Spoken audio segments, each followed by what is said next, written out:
Hi, I'm Nan Rothwell and I'm a potter. I've been a potter for 50 years and I welcome you to my studio.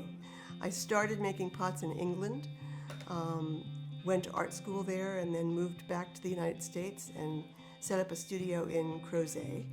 And then after a few years there, moved to Nelson County, Virginia, where my husband and I built a house, we had a family, we were there for 38 years.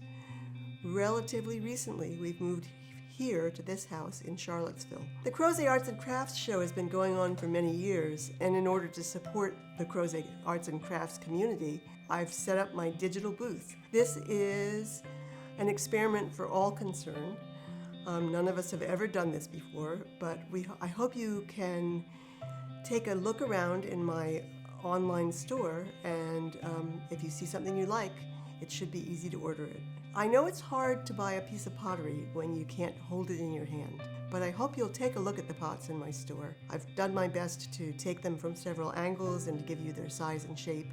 The reality for me is that I miss meeting my customers. I miss handing someone a piece of pottery.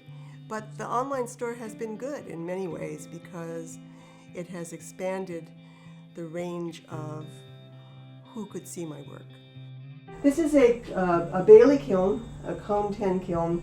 I fire it in reduction, which means I change the atmosphere in the kiln to draw the oxygen out of the metallic oxides in the clay and glazes. You change the carburation. It's tiny compared to the kilns I've used in the past, and so I find what I'm doing now is making a bunch of pots and then firing several times in a row because I haven't yet adjusted to making a few and firing them and making a few and firing them. You make the pots, you let them dry, you bisque fire them, which is a low firing where they're still somewhat absorbent. You dip or pour or spray glaze on them, and then you high fire them in this kiln. These are pyrometric cones that melt at very specific temperatures and tell you how hot it is in the kiln.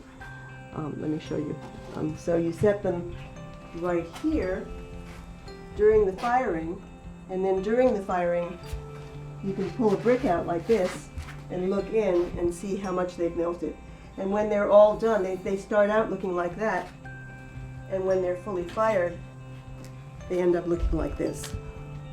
So the ones in the front have turned into a puddle, and the ones in the back are just telling you exactly what temperature it is in the kiln.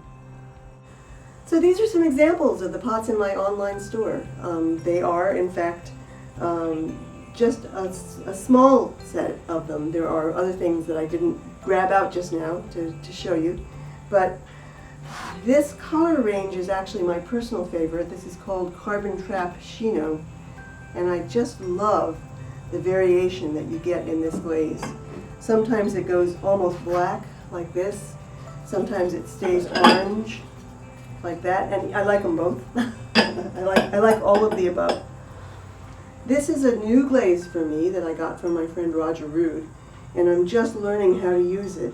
I love the soft quality of it. It's called Korean White, and I'm learning to spray different things on top of it. When you get lucky, you get a lovely pattern that looks almost like a robin's egg. I'm very happy with what's happening with that glaze. And then these glazes are the ones that I've been using for a while and I still like.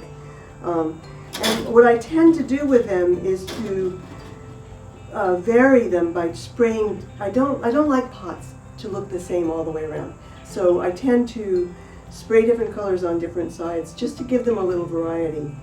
I make a lot of lamps. It's probably my favorite thing to make right now, followed closely by pitchers. I really like making pitchers.